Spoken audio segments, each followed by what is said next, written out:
caríssimos irmãos, João que vos fala. Hoje teremos um podcast bastante interessante sobre Lutero e a, entre muitas aspas, reforma protestante. Eu fiz uma gravação há um tempo atrás e resolvi compartilhá-las com vocês agora e espero que gostem. Aproveitem esse momento para tirar um conhecimento sobre aquilo que nos cerca e sobre a história da igreja. Então vamos para o podcast.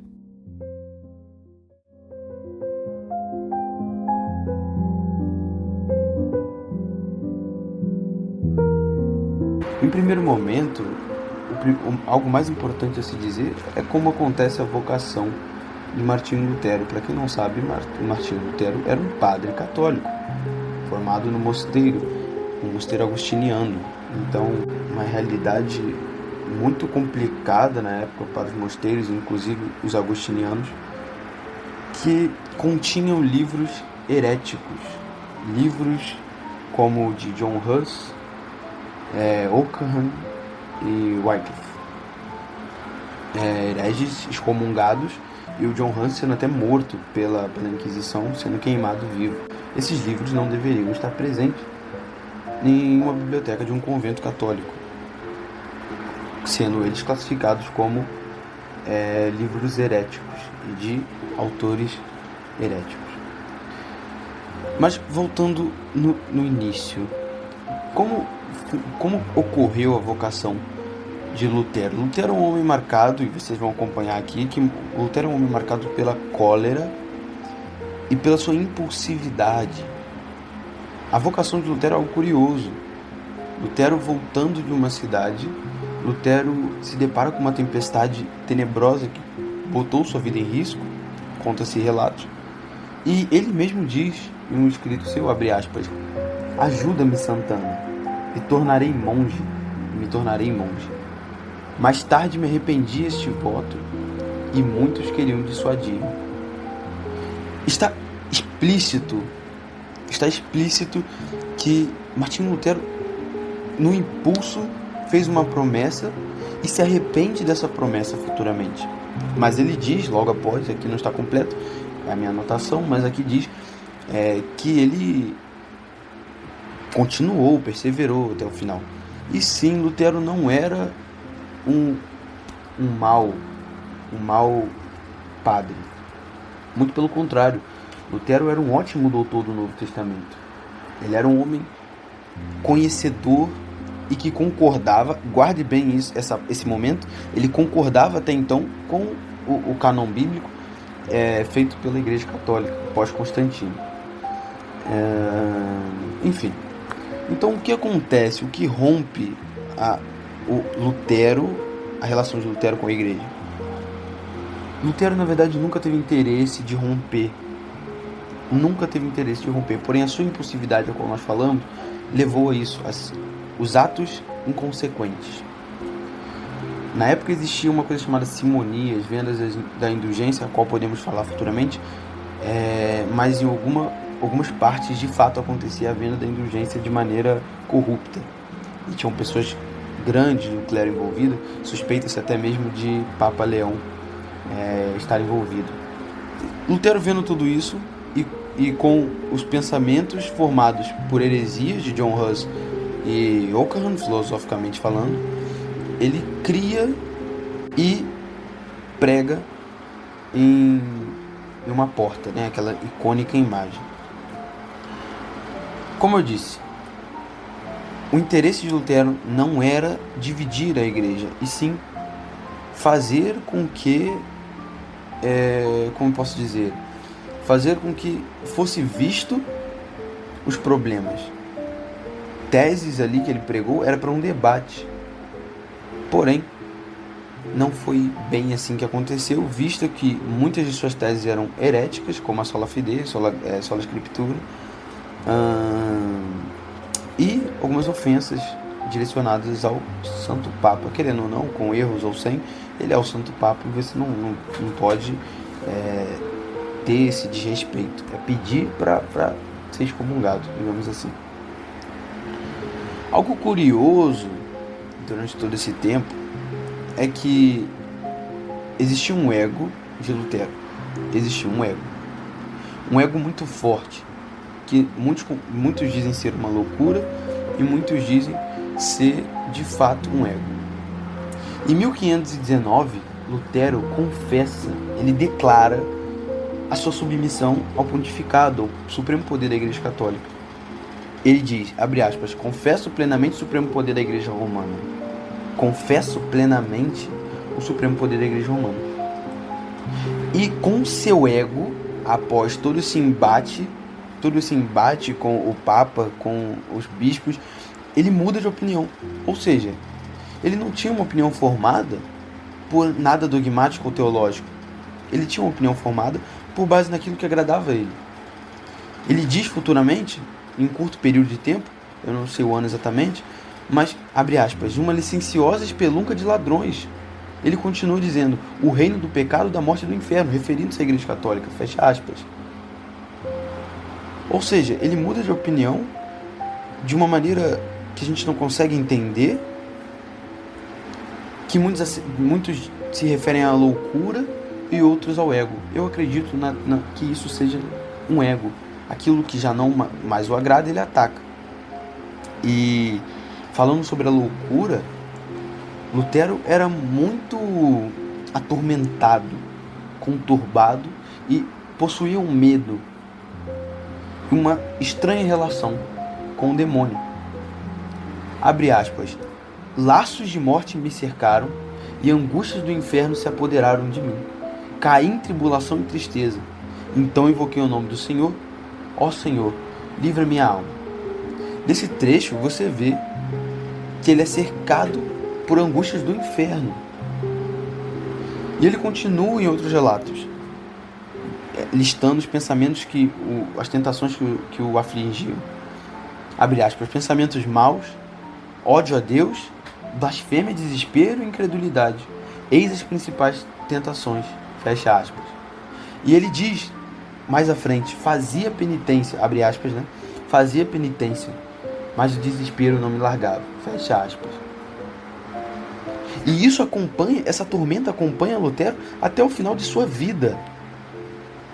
Quando relatado pelo Dr. Jonas, que estava ali junto a Coelius, nos momentos finais de Lutero, abre aspas, Jonas diz, depois voltava alegremente da janela, como que aliviado de um grande peso. Depois de quê? Depois de orar. Ele orava por quê? Porque ele era atormentado. Atormentado. No castelo de Wartburg, Lutero jogava tinteiros quando ele ficou 10 meses isolado, em clausura, porque ele não podia sair, com medo de algo acontecer com ele. O Lutero jogava tinteiros em supostas aparições do demônio. Dizem que o cenário era de terror dentro do castelo. E isso em apenas 10 meses. Sabe? Tinha sacos que caíam, barris que rolavam escada. E Lutero estava literalmente assim, enlouquecendo aos poucos.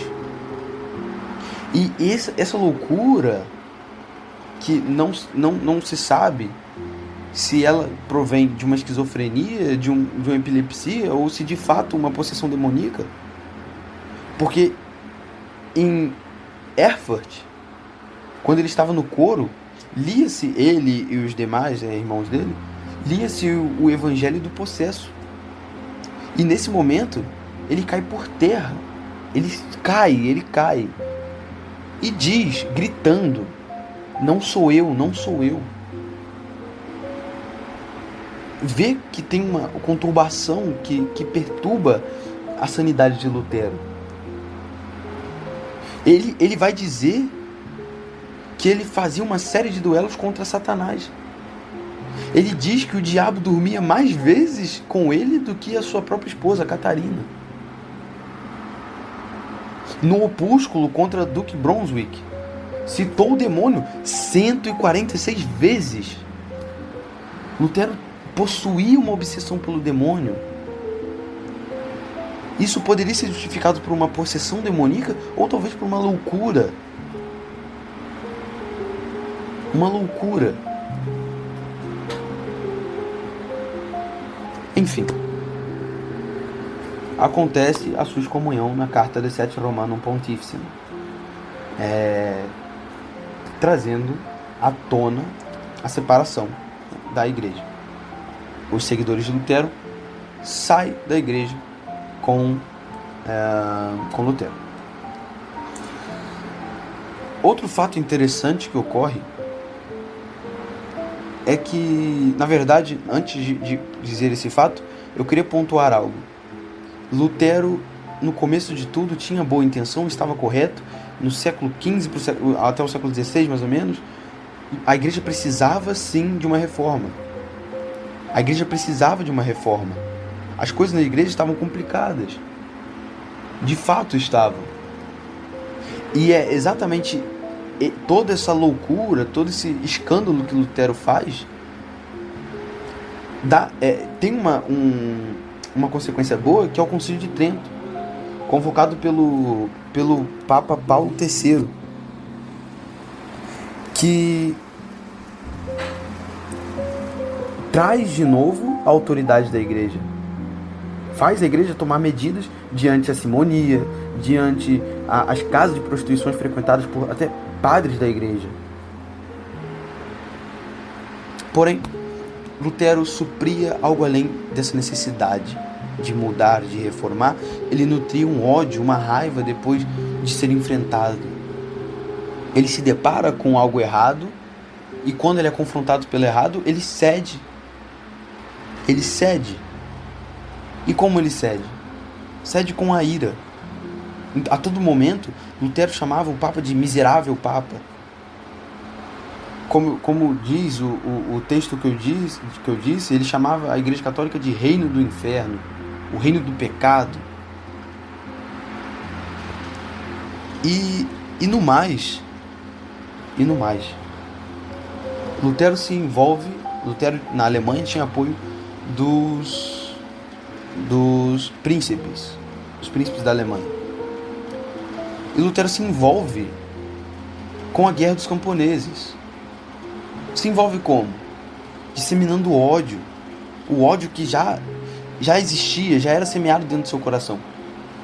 Lutero faz uma carta, um panfleto dizendo, abre aspas, contra os bandos assassinos e ladrões camponeses. Fecha aspas. Por que ele estava do lado contra os camponeses? Porque os príncipes apoiavam Lutero. Os príncipes eram que davam o patrocínio para todas essas loucuras de Lutero.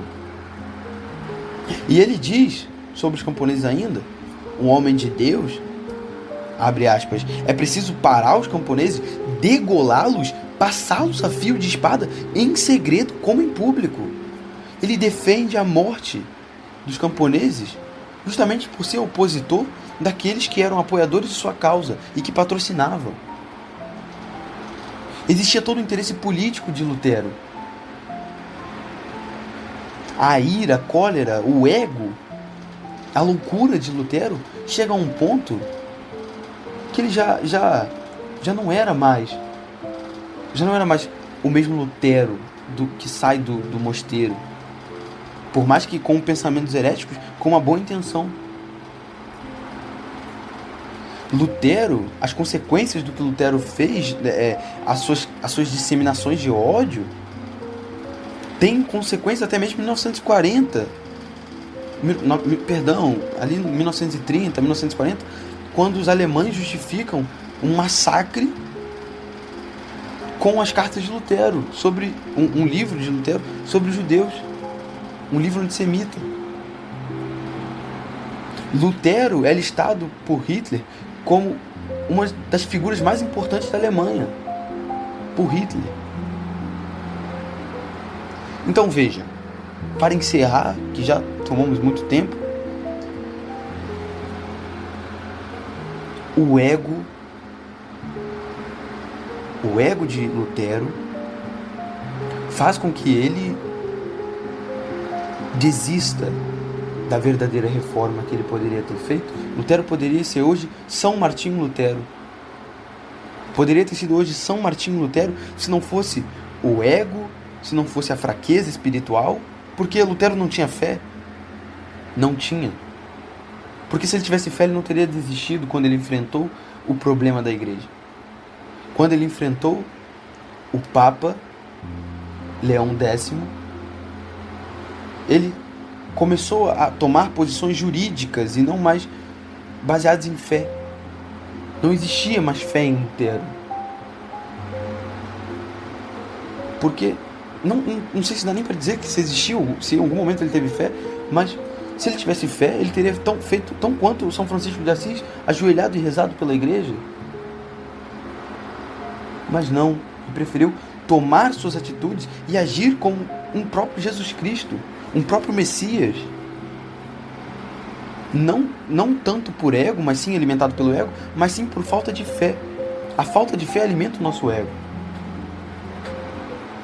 Para encerrar, tenhamos fé, para que as nossas boas intenções não se transformem em algo prejudicial à causa de Deus. Que a graça do Pai, do Filho e do Espírito Santo esteja convosco. Até breve.